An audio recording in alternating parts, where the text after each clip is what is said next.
Hello friends, myself Envy Lahamge, Assistant Professor, Department of Computer Science, MVP Samaj, Nasik. In this video,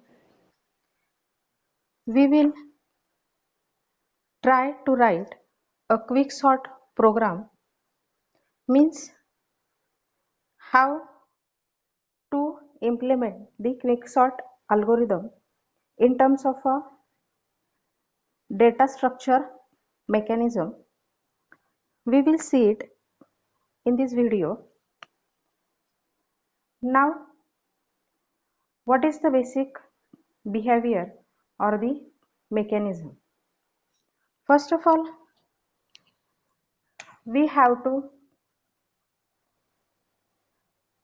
start from the header file, that is the hash include stdio.h.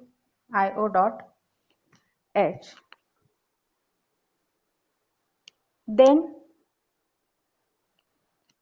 we have to declare the two functions, that is first of all for the partition of the whole array into two parts according to the pivotal element, and second is the implementation or applying of the quicksort function. So we will declare these two functions as void quicksort. For this we will take three parameters, that are integer type array, two integers, one is for the lower bound and one is for the upper bound. Then we will declare the integer partition to make a partition of the whole array, and we will also supply here or pass the three parameters, that are first is the array, second is the lower bound, and third is the upper bound for that array. Now we will start with the main function, which is the one and only one entry point of our program. Then for here also we will, to handle this array declared in a function, we have to actually accept it from the user.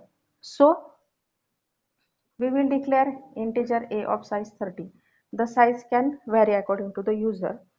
Then take n as the number of elements for that array and I for the handling of the for loop. Then we will give user a message like printf enter number of elements. For that we have to create a array. So we will accept it from a user by using the mechanism of scanf, like scanf %d ampersand n. Now here we will actually accept the for array, that is from the mechanism of for loop. For I is equals to 0, I less than n, I plus plus, we will accept through the scanf statement, that is the scanf %d ampersand a of I. So till now we had created the elements like we had accepted one array, accepted number of elements of this array, actual array is accepted. Now what will be the main function for any program when we will create the function? The main part is that we have to call that function in our main section.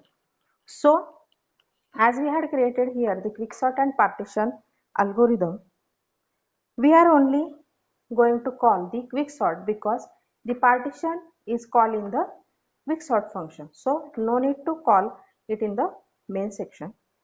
So what would be the next section? That is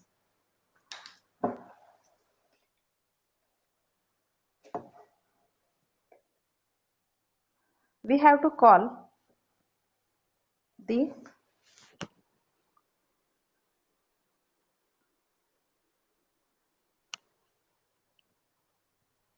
quicksort function, that is try to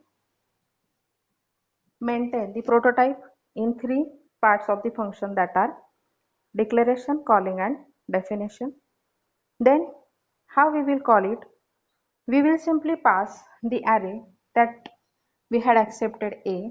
Lower bound is the 0 and upper bound is the one element less than the n. Then as we had called here, this array will eventually at the last contain the sorted list of elements. So by using the printf's mechanism, we will print this sorted array as printf sorted array is, and we will print it through the mechanism of for loop. So that is for, and we will print it through the printf again. Printf %d and a of I.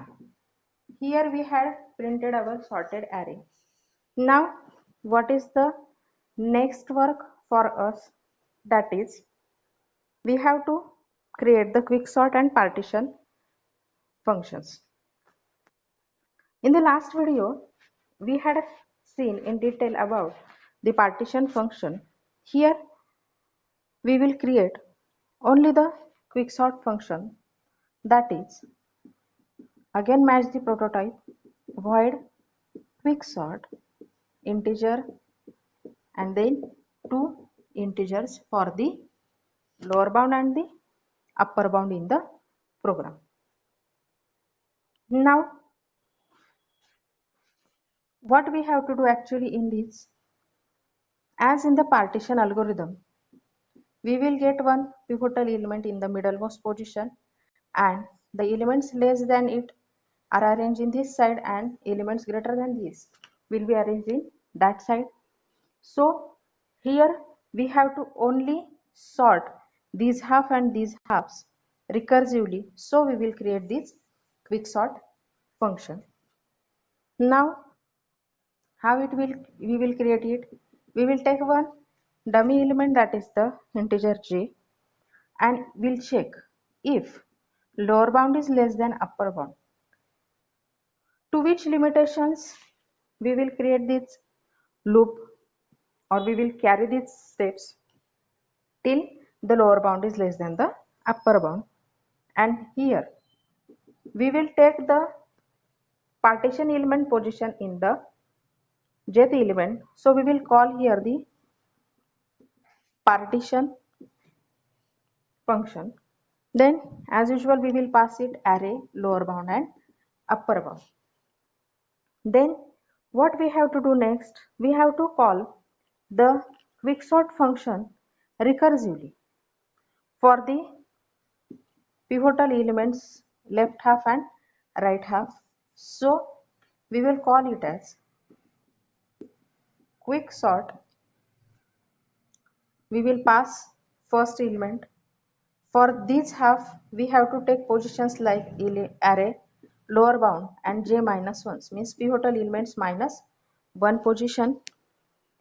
Then we have to take for this half the positions like only j plus 1 and u, means quicksort a, j plus 1 and u, and we are completing here the quicksort algorithm. Now we will see this whole program once again, so you will get the idea about the quicksort mechanism. First of all, in this first step, we are creating the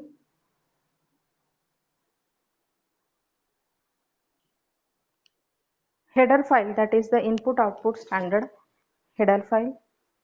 Then in this we are creating one sort, that is the quick sort, and taking the three parameters as integer array, integer lower bound, and integer upper bound.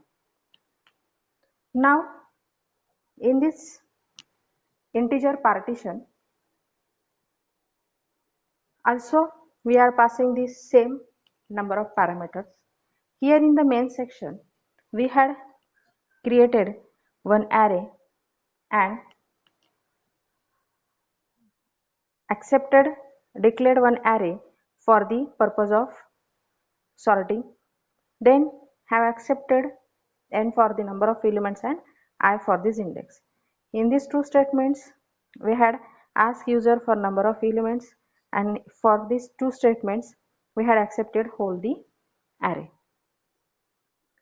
In the next part, in the quick sort, we had passed, means we had here called the main function, that is the quick sort function. In the next step, in this calling, we are getting the elements in sorted manner in this A. So we are only printing this element. So we are displaying some message. Then using the for loop, we are printing the same. In the next section, we are creating the quicksort function. In the quicksort, we are taking one j for the element handling position, continuing this whole procedure till the lower bound is less than upper bound. Then first time we call partition algorithm, past is the our array, lower bound and upper bound, and this position will be captured in the G. Now for the left half we will call this, and for right half we will call this quicksort function. These all procedures will be handled recursively again and again. So for that we are applying this recursively, and eventually at the last we will get the sorted array. So this is all the mechanism about the quicksort program.